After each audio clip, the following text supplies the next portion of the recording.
qué es de lo que voy a hablar hoy aquí, haciendo un esfuerzo por ser de todos modos muy sucinto.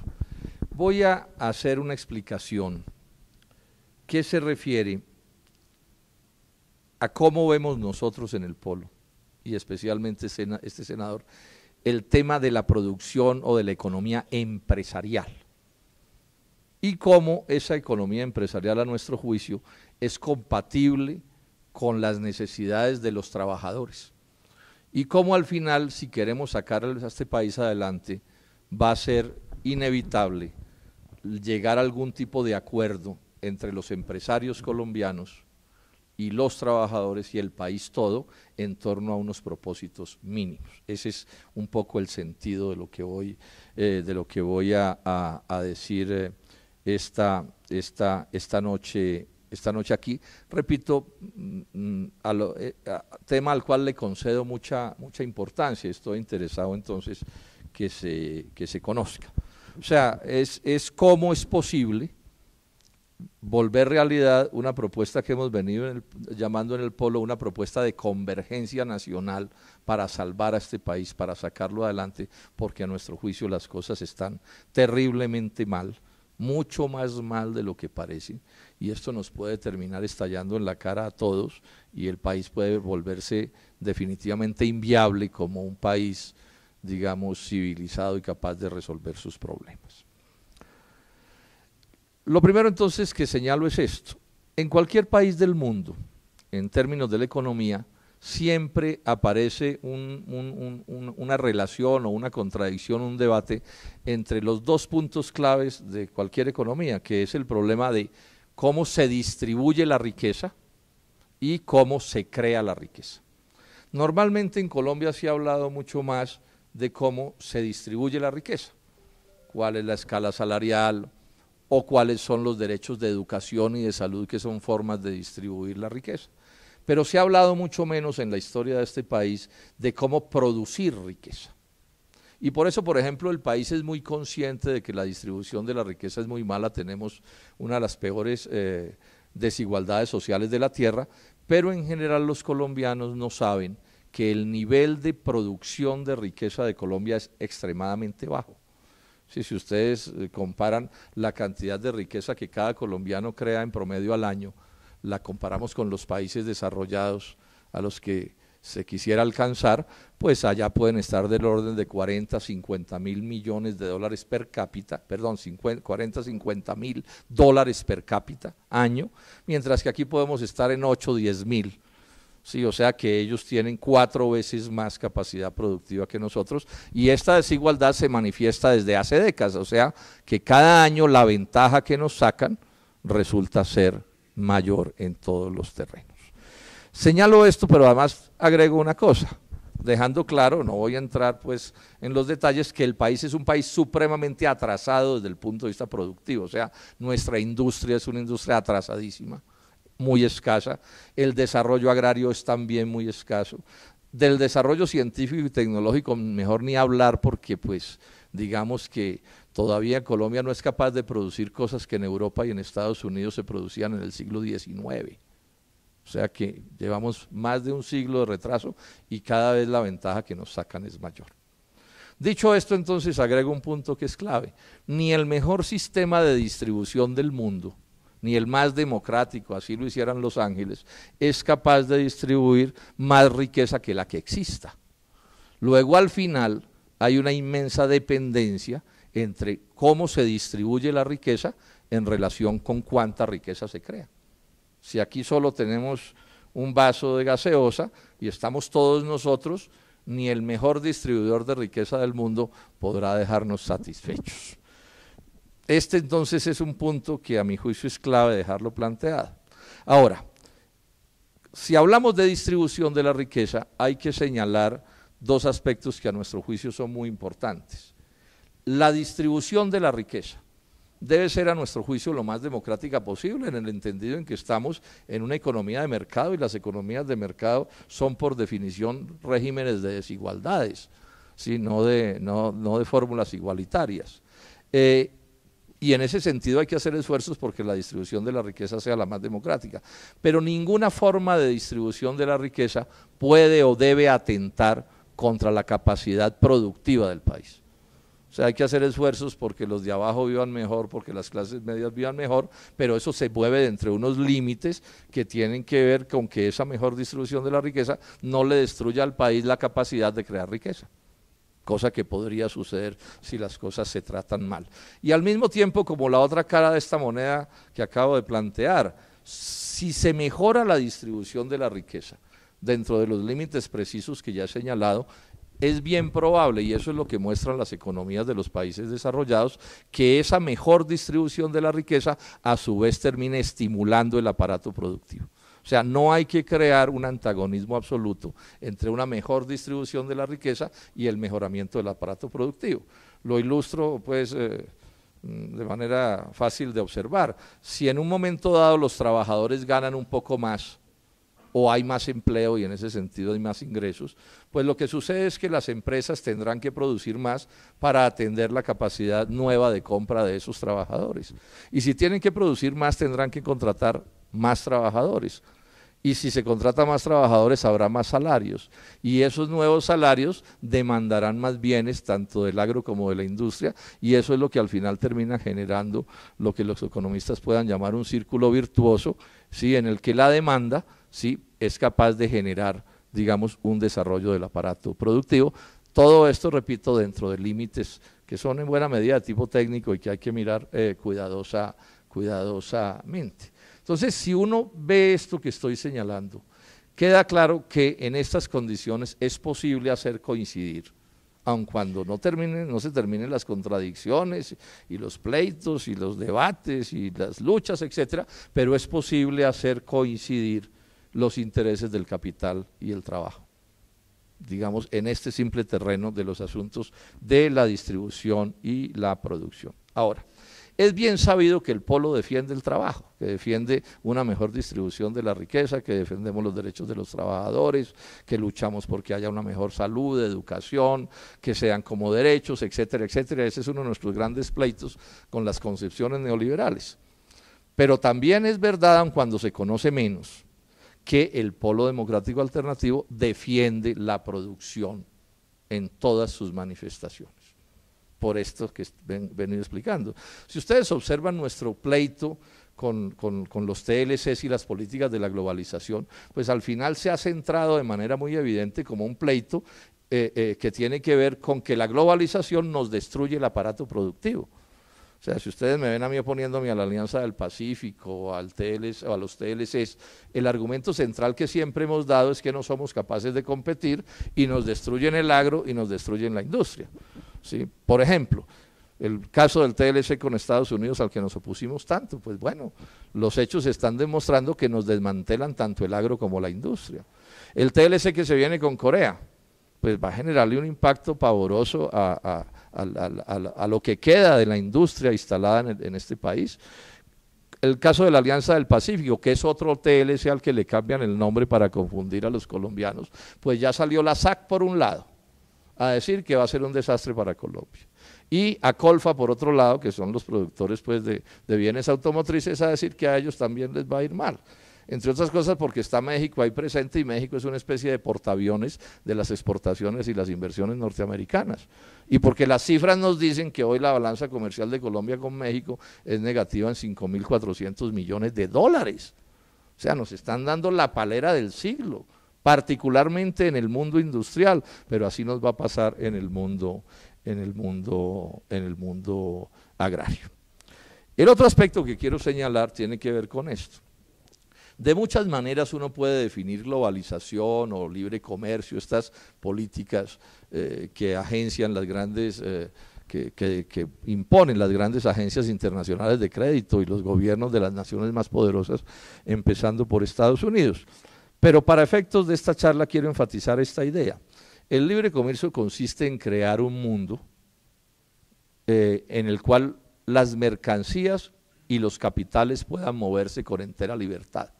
No las personas, los capitales y las mercancías solamente. Y por eso será que la riqueza se va a concentrar en unos países y la pobreza en otros, con los pobres adentro. Ese proyecto de la globalización finalmente consiste en montar un mundo para que operen solo los capitales de envergadura global, o sea, para que las transnacionales hagan negocios entre ellas localizadas en todos los confines de la tierra. ¿Sí? Entonces, en uno u otro sitio se instalan o no se instalan, pero dependiendo siempre de las conveniencias de esas transnacionales. De pronto se asienta una transnacional en un país o de pronto se cierra porque lo que está es preocupada, pues, digamos, de una estrategia global de producción y de ventas con absoluta independencia de lo que le interese particularmente a un determinado país. Puede que resulte favorecido, puede que no, etcétera, pero en términos generales lo que sucede es que esa política, y esta es la parte más grave a nuestro juicio del proyecto de globalización, es que en la práctica es una estrategia diseñada para destruir los aparatos productivos nacionales, para destruir las formas económicas que no sean de monopolio y particularmente para destruir o capturar las formas económicas que no sean de transnacionales. O sea, no hay que ver entonces la inversión extranjera y los negocios de las transnacionales en esta etapa de la globalización como una suma, como un agregado a nuestra capacidad de producción interna, a nuestra capacidad de acumular ahorro interno, sino como una política de sustitución de nuestras capacidades nacionales.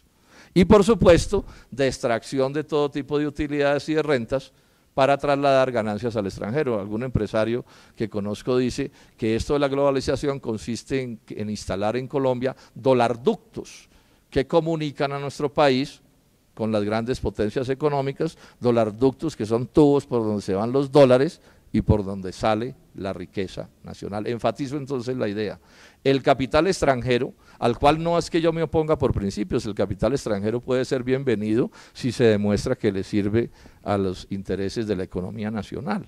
Pero ese capital extranjero viene en general, y esta es la parte perniciosa del asunto, a destruir nuestra capacidad de generar ahorro interno y a especializarnos en minería. Y esto es demasiado grave. Y con la minería digo lo mismo que el capital extranjero. Nosotros no nos oponemos a que haya proyectos mineros en Colombia y que las transnacionales puedan invertir en minería. Pero cuando a mí me dicen, como me dijo un ministro, senador, ¿quién ha dicho que Colombia debe producir alimentos? Si tenemos petróleo y carbón, con eso podemos conseguir los dólares para importar los alimentos. Entonces empezamos a tener un pleito. Sí, que en mi caso, que soy un demócrata, pero además soy un patriota y creo en el nacionalismo como una fuerza motriz clave del desarrollo, pues tienen un pleito inmenso, porque yo no me puedo imaginar, y creo que nadie se puede imaginar, que Colombia pueda salir adelante si se destruye el agro, si se destruye la industria y si además se desnacionaliza toda la economía nacional, ¿sí? Para ponerla al servicio de los intereses de las transnacionales. Esta es, digamos, digamos, la situación como la veo. Ahora, ¿cómo son los ingredientes de la política en este asunto del que estoy hablando? Estamos en campaña electoral. Vienen votaciones de Congreso el 9 de marzo y elecciones de Presidencia de la República el 25 de mayo. ¿Qué tenemos al frente? Yo he dado por inventarme una palabra y que tiene que ver con señalar que al frente tenemos a los Juan Manueles. Los Juan Manueles, como es obvio, se inspira la palabra en el doctor Juan Manuel Santos, pero ahí caben todos ellos sin excepción. Todos los los que piensan y actúan y tienen las mismas ideas fundamentales que la que tiene este personaje. Me refiero, para ponerlo en términos de apellidos, a Zuluaga, a Ramírez y a Peñalosa, que así ahora nos les pegan un brochacito de verde, pues no deja de ser otro Juan Manuel. Y digo además que hay Juan Manueles desde talla presidencial, congresional, ministerial, y eso va bajando hasta probablemente puede haber Juan Manueles allá en la más perdida de las veredas de Colombia. Ahora, todos ellos, con matices y modificaciones, a mi juicio insustanciales, son, digamos, adictos a las políticas del libre comercio, de la globalización neoliberal y del consenso de Washington. Todos ellos además se las han ingeniado cada vez más para vincularse a los negocios de las transnacionales, de forma tal que así sea de manera directa o indirecta, a todos estos Juan Manueles les vaya bien aun cuando al país le va mal. les vaya mejor cuando al país le va peor.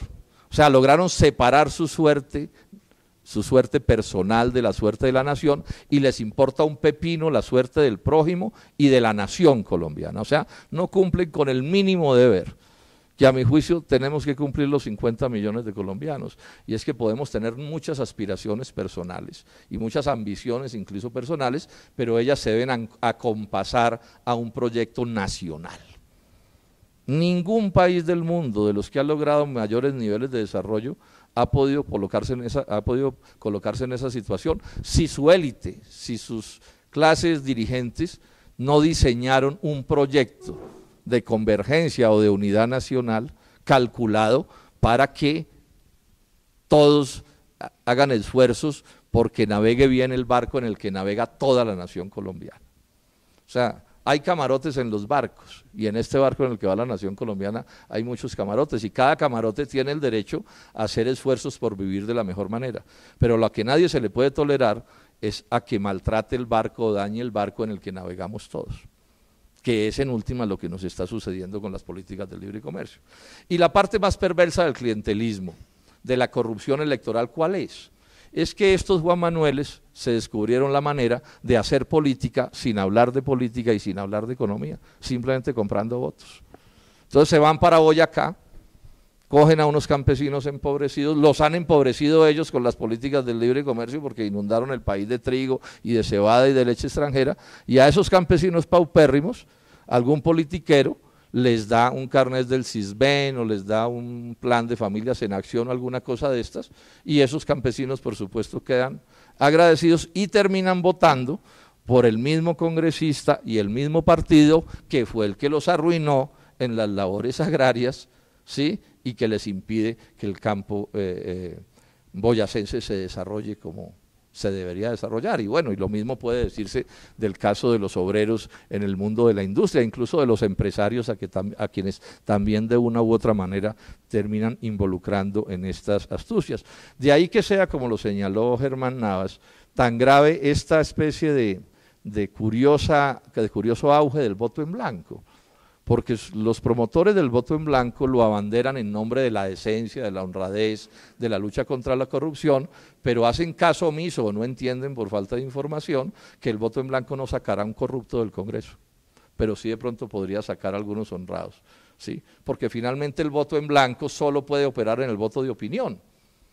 El voto comprado es, digamos, inmune, por llamarlo así, al voto en blanco.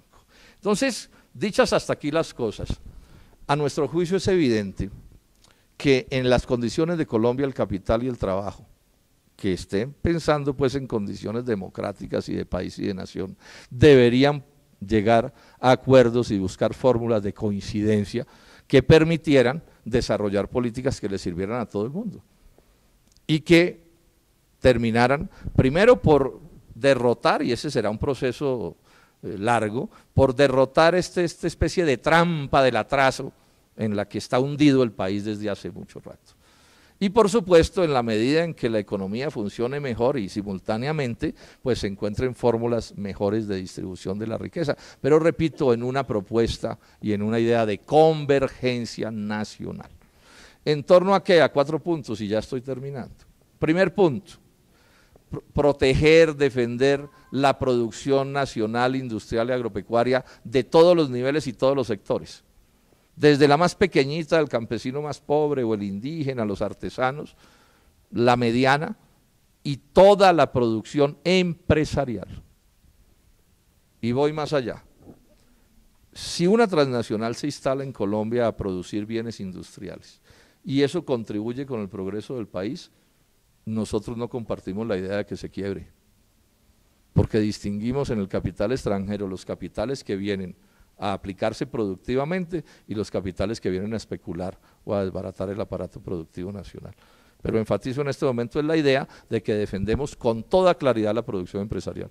Ustedes no encuentran, por lo demás vale la pena señalarlo, una sola expresión del Polo, ni escrita ni verbal, en contra de la propiedad privada. Nosotros no estamos impulsando un proyecto de destrucción de la propiedad privada, de su eliminación. Incluso digo esto en tono de ironía, ¿no? es el libre comercio el que acaba con la propiedad privada, ¿no? Porque cada vez que quiebran a alguien para concentrar riqueza, pues lo que está sucediendo es que se acaba la propiedad privada. El monopolio, en cierto sentido, es la negación de la propiedad privada. Y el país, como dice Aurelio Suárez, se nos llenó de transmilenios, ¿no? Transmilenio, que es un montón de pequeños empresarios que terminaron desaparecidos y todo bajo el control de 2 o 3. Bueno, con el mundo de los hipermercados nos está pasando lo mismo. En general, toda la economía está convertida en una economía de monopolio, mucha de ella de transnacionales y la demás en rumbo de volverse economía de transnacionales. Aquí hay todo un debate que hacer en torno a este tema. En segundo punto, defender el trabajo. Cuando nos referimos al trabajo, ¿a qué nos referimos?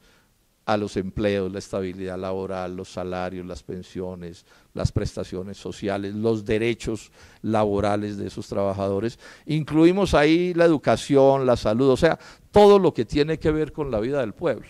Si hay una cosa repudiable de este modelo económico es que es un modelo que se sustenta en la falacia de que los países funcionan mejor si los pobres son más pobres, cosa que niega la propia experiencia internacional, porque si uno mira los países más exitosos, son países donde el nivel de vida de los de abajo es bastante superior al nivel de vida de las gentes sencillas de Colombia. En tercer término, la propuesta plantea defender la democracia. Cuando hablamos de democracia, ¿de qué estamos hablando? Bueno, de entrada, no a todas estas formas de corrupción, de compras de votos, de clientelismo, que digamos que incluso nos avergüenzan, yo pienso, ante el mundo civilizado. Pero además también decimos esto, el polo cuando se crea en relación con la violencia que se practica en Colombia o que existe en Colombia, dijimos 2 cosas. Uno, no somos partidarios de la lucha armada para tratar las diferencias entre los colombianos, o sea, nada que ver con la lucha armada, ni la practicamos ni la justificamos siquiera. Pero también dijimos, somos partidarios de una solución negociada de ese conflicto. Entonces, cuando el gobierno propone iniciar estas conversaciones que sabemos que están andando, en el polo dijimos, bueno, ojalá les vaya bien, ojalá eso termine en un acuerdo. No porque yo piense que en esas conversaciones van a salir los cambios profundos que el país necesita, en eso no creo. Yo no creo que nada que necesite la firma de Juan Manuel Santos, y Santos tiene poder de veto sobre todo lo que se decía allí, nada que necesite la firma de un Juan Manuel podrá resolver los problemas de Colombia. Eso no es posible encontrar palos de papaya que produzcan aguacates, entonces digamos que eso descartémoslo. Pero así todo, pensamos que sería muy bueno que ese proceso terminara con éxito. ¿Qué quiere decir con éxito? Que desaparezcan de la vida nacional varios miles de fusiles que hoy están causando gravísimos problemas en este país y que quienes están alzados en armas se reintegren a la vida civil, a las distintas ocupaciones que puede haber pues, en el mundo de la vida civil. Pero esto, repito, el hecho de que estemos a favor del proceso de paz no nos vuelve partidarios de la reelección de Juan Manuel Santos. O sea, decimos paz sí, Santos no. Paz sí, reelección no. Y estamos alertando al país y en ese sentido al empresariado, que tiene que ver, repito, pues mucho con el tema de esta charla, y a los trabajadores, por supuesto. Los estamos alertando de que particularmente yo veo estoy sintiendo que nos quieren repetir la historia de César Gaviria Trujillo. ¿En qué sentido? Gaviria llega a la dirección del Estado recién el proceso de paz del M-19, que estuvo muy bien que se hiciera porque eliminó unos cuantos centenares de armas. Pero Gaviria se aprovecha de la euforia que generó ese proceso de paz, de un discurso de que ahora sí todos somos hermanos y somos amigos, de la nueva Constitución y la Constituyente, para, mientras el país se distraía en la fiesta de la paz, imponernos las reformas más retardatarias de toda la historia del siglo XX en Colombia, que es el montaje de este modelo del libre comercio, del neoliberalismo, que está destruyendo cualquier posibilidad de tener una nación realmente civilizada. Entonces yo estoy viendo a Santos en el mismo juego. Yo soy el presidente de la paz y entonces aquí todo el mundo tiene que firmar un cheque en blanco. Y más preocupante ahí, es evidente que Santos está haciendo esfuerzos desesperados por conseguir en la izquierda otros garzones que terminen trabajando en el lado de allá, ¿sí?, para, digamos, validar desde una falsa posición de izquierda todos los desmanes que se pueden venir. Sería muy grave que el país se le entregara a Juan Manuel Santos, sobre pretexto del proceso de paz, porque, digamos, que las consecuencias podrían ser definitivamente devastadoras para cualquier posibilidad de sacar este país adelante. Y en cuarto término, la otra palabra que defendemos es soberanía nacional, entendida de una manera pues fácil de visualizar. Nosotros no creemos que Colombia debe aislarse del mundo, quedarnos solos en la tierra, romper todo tipo de relaciones. No, nosotros creemos que Colombia debe relacionarse con todos los países de la tierra, incluso con Estados Unidos, que es con quien podríamos tener las mayores contradicciones, o tenemos las mayores contradicciones, pero incluso con ellos hay que relacionarnos, pero eso sí, no como un Estado vasallo, no en una alianza de mula y jinete, no en un acuerdo de toche o de pájaro con guayaba madura o con fruta cualquiera. De eso es de lo que estamos hablando. Entonces, la propuesta de convergencia nacional la hacemos en torno a estos cuatro temas. Hay otros temas de importancia sin duda, pero digamos que por razones del tiempo no hay cómo desarrollarlos. Esto tiene que ver con un convencimiento absoluto que tenemos en el polo. Colombia está supremamente mal, muy mal, mucho más de lo que parece. Podemos estarnos a una crisis de proporciones mucho más grandes que la crisis del 99. Todos los bombillos rojos del tablero de instrumentos de la economía nacional están prendidos. Todo lo que ellos celebran como una maravilla para Colombia son pruebas de las debilidades del aparato económico colombiano. Eso es lo que tenemos, al frente. Sin embargo, nosotros también pensamos que Colombia sí tiene arreglo, que Colombia sí puede salir adelante, que Colombia sí puede ser un gran país. Tenemos un pueblo trabajador, inteligente, creativo, como el que más, en eso nadie tiene mejor pueblo que nosotros, y tenemos un territorio enorme, lleno de todo tipo de riquezas. El que sea capaz de juntar en Colombia la capacidad de trabajo de nuestro pueblo con las riquezas que nos brinda la naturaleza, va a poner a Colombia en el primer nivel de las naciones que mayores logros han tenido en la historia de la humanidad. Esa es la propuesta que estamos haciendo. Entendemos las dificultades, claro, pero pensamos que tenemos claro lo que hay que hacer, y en esta Colombia nueva de la que estamos hablando, en ese país que sí tiene arreglo, tiene una voz cantante insustituible, pensamos nosotros, el empresariado colombiano del campo y la ciudad. De la misma manera que por supuesto son insustituibles los campesinos, los indígenas, los trabajadores, etcétera, etcétera. Es un proyecto, repito, de convergencia nacional. Eso es lo que en términos, llamemos, de economía y de relaciones sociales y de acuerdos políticos estamos planteando. En la práctica esto también, ¿qué quiere decir? Que bienvenidos a la propuesta de Clara López, los colombianos de todas las categorías sociales, como ya lo dije, pero además de todos los orígenes políticos. En Colombia se habla mucho de la unidad de la izquierda democrática, y nosotros, digamos, no tenemos una posición de principios en eso, pero lo que estamos hablando es de una unidad que va más allá de quienes sean o se sientan de izquierda, porque entre otras cosas, dadas cosas muy graves que se han hecho en Colombia a nombre de la izquierda, esa es una palabra que no deja de crear ciertas dificultades en el país. Y la vida me ha ido relacionando con cada vez más gente de origen liberal o conservador, etcétera, con quien tenemos inmensas coincidencias. Y la lucha nacional, las luchas agrarias, por ejemplo, del año pasado, los procesos de lucha en el mundo de la industria, a mí lo que me están mostrando es que el país está maduro para esas convergencias, siempre y cuando, claro, no le pongamos sectarismo a la cosa y dogmatismo y no tengamos que uniformarnos ni ese tipo de cosas, sino encontrar unas coincidencias básicas, mínimas, fundamentales, de por supuesto amor a este país, de unir nuestra vida a la vida de la nación, de hacer esfuerzos por tener un país que valga la pena. Esa es, digamos, la lucha en la que estamos empeñados, es en buena medida por el proyecto que les estamos pidiendo votar.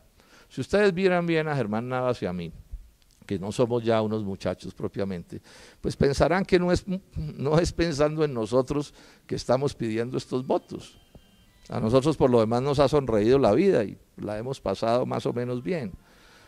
Es por ustedes, por el país, por todos nosotros de conjunto que estamos pidiendo los votos. O sea, en la medida en que vayamos al Congreso con una fuerza que puede ser así, una votación muy alta, eso por supuesto nos va a dar más autoridad para seguir promoviendo por todo el país este proyecto, que es el único proyecto capaz de sacar a Colombia adelante, sea porque lo hagamos nosotros en esta generación o porque lo hagan otros. Pero sin este proyecto, Colombia no podrá resolver ni uno solo de sus problemas. Por lo demás, soy optimista en que esto cada vez se entiende mejor y que nos esperan tiempos de mucho éxito. Muchas gracias.